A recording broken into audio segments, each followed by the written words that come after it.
Hello everyone, this is Angela from Internet Plans, and today I'll be doing a journal with me for my trip to Europe in December 2023. I'm using a new notebook therapy bullet journaling book, the Zuki Stardust Dawn Journal. It has gold gilded edges and very pretty gold foil designs on it, like most of Notebook Therapy's journals. I went on a Europe and UK group tour last year from the 3rd to 12th December, and it was, if not always enjoyable, definitely memorable. Before I started, I used a new notebook because I didn't want to add my journal entries into my 2023 Hobonichi planner. I wasn't very satisfied with my planner last year, and I had lots of material to make my trip journal really pretty. It turned out to be a good decision because some days needed more than one page to journal, and the Hobonichi definitely will not be able to accommodate that. I started with the so-called cover page, which was drawn on a whim. I wanted to write trips in 2024 with some Japanese and Chinese, but I forgot how to write vacation in Chinese and I changed the direction of the words in the end. I tried to finish it with a coffee stain mark, but I sucked at drawing those, so it turned out sort of weird. For the journaling pages, initially my idea was to just stick my trip photos of each day onto the page and journal around it, along with some minor decorations. But I realized that the Canon selfie prints really large photos and it takes up half the page, so I decided to split each photo paper into 6 and print really small photos instead. But of course I went overboard and the mini photos didn't take up much space or decorate the page well. So I decided to add in washi tapes, stickers, and any other materials I could find. Right now you're looking at my creating the 3rd day of the trip, but let me briefly talk about the first 2 days. I basically had 2 first days because the first one only involved taking 2 7 to 8 hours flights in which I watched John Wick 4, How to Murder Your Husband, Teenage Mutant Ninja Turtles, and read The Girl Who Fell Beneath the Sea by XCO. When we landed in Amsterdam, we've gone back in time and started the morning of 3rd of December again.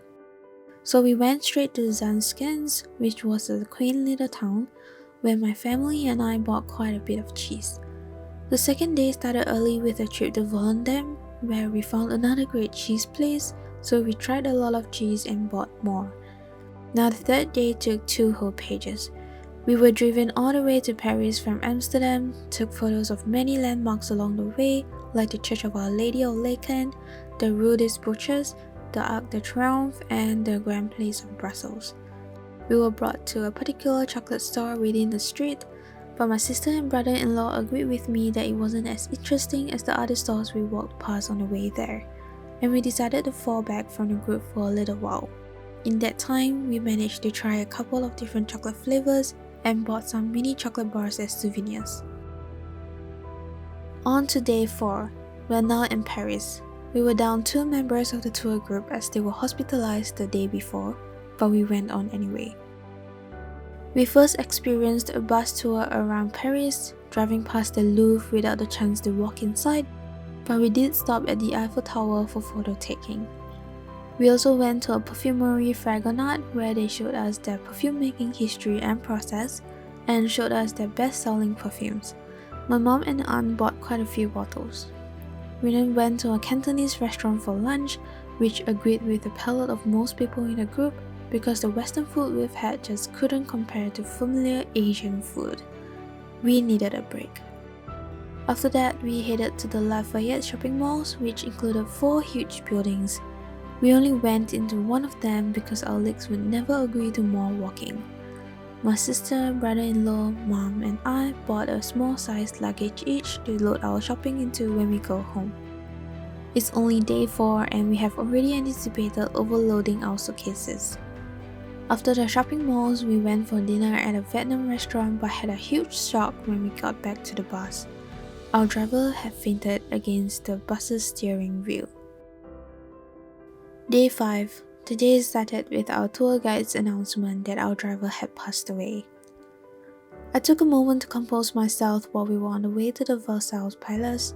The palace was expectedly grand, but while I have interest in historical sites, palaces and castles are just not part of that. Because what I see is not how the rooms looked like when they were in use, but already adapted into a museum-style exhibition. The second stop of the day is the Lavalle Outlet Village. It's perfect for my mom and aunt, but definitely not for me. My plan is to find a cafe and sit in there until they were done. But I overestimated my mom and aunt's interest because they needed a rest as well. So we found a restaurant to sit in instead. We ordered some food. My sister and I excitedly got some foie gras spread, but it was a little disappointing to be honest. I made myself comfortable and started working on my new Notion setup because I somehow deleted my Notion account. The day isn't over, and we went on the River Seine cruise. I was totally out of energy though because this cruise is entirely wasted on me. I slept throughout the whole tour. After the cruise, my family and I diverted from the tour group and took an Uber down to Le Parisiens, a French 3-Michelin-star restaurant. We ordered 2 servings of duck and a 2-pack serving of veal, but we were actually only mainly interested in the foie gras steak that comes with the duck. All the food were amazing and definitely the best Western food throughout the whole trip. Of course, we did embarrass ourselves by mistaking the list of ingredients of each beverage as lists of many different drinks. We ordered an ingredient. The next 3 pages were filmed when my camera went out of battery, so I do not have footage of those pages. But I will do a flip through at the end of this video. Nothing much happened though because only one day and the beginning of the 7th day is missing, which basically consisted of our Eurostar ride to London and a short photo taking stop at the Tower Bridges. I slept through the bus tour in London, so I missed as much as you did in the video.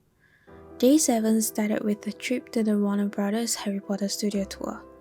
It was a really large area with lots of things to see and many props to play with and take photos with. As you can see, I used my Harry Rabbit washi tapes on those pages. But we didn't have enough time, and at the halfway mark, I only had 10 minutes left to finish up my walk through the studio.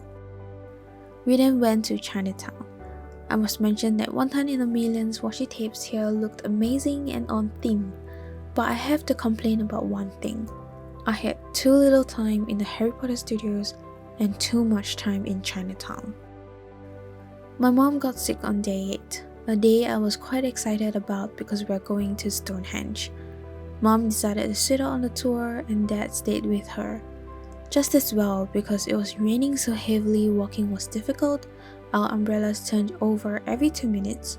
By the time we hastily took a photo there and left, we were all drenched. We then went on to Bath City where instead of the Roman bath tour that made an impression, it was the mac and cheese we ate at the Christmas festival beside the building that we loved the most that day. The caramelized roasted cashew nuts were amazing too. We bought an excessive 6 packets of them. It's the last day in London and we went to Windsor Castle. The outside was breathtaking, but I could only marvel at how stupid I was to wear so little on this day. I should have worn another layer underneath those clothes because they were not enough. The tour was great, mostly because they cleverly organized the castle in such a way where there was a path all tourists must follow, and there were no photo taking allowed. This means order and 0 bad traffic. The whole tour was smooth and well planned. We bought lots of souvenirs at the end of this tour because this would be our last stop in our trip, and we wanted to get as much out of it as possible. We went back to the hotel for a short lunch break and then went on our way to the airport for our flight home. Of course, we couldn't have a smooth ride home because on the way to the airport, we were informed that our flight was delayed for 4 hours and we might have to stay in Doha for a night, and that we had 2 deaths in this trip. Now I knew about one of them, but we can only speculate who the other one is. It was a shock right at the end there, and so this trip definitely did not end on a good note. On to our flight day, another 2 7 to 8 hours flights. We managed to catch our transit flight despite the delay, which was a blessing now, especially when on that day, I missed the familiarity of home so much. We landed in Singapore at about 11 PM and ate grilled fish for dinner at a Chinese restaurant. We reached home about 2 AM, I unpacked, changed my bed sheets, showered, and finally slept at 5 am. And that's my trip to Europe and the UK. A shocking, memorable, bad news filled trip. I downplayed how much it affected me throughout the trip in this video, but it actually cast a pretty grey cloud since the third day. Again, I loved making this video. I hope you love it too, and I'll see you in the next video. Bye!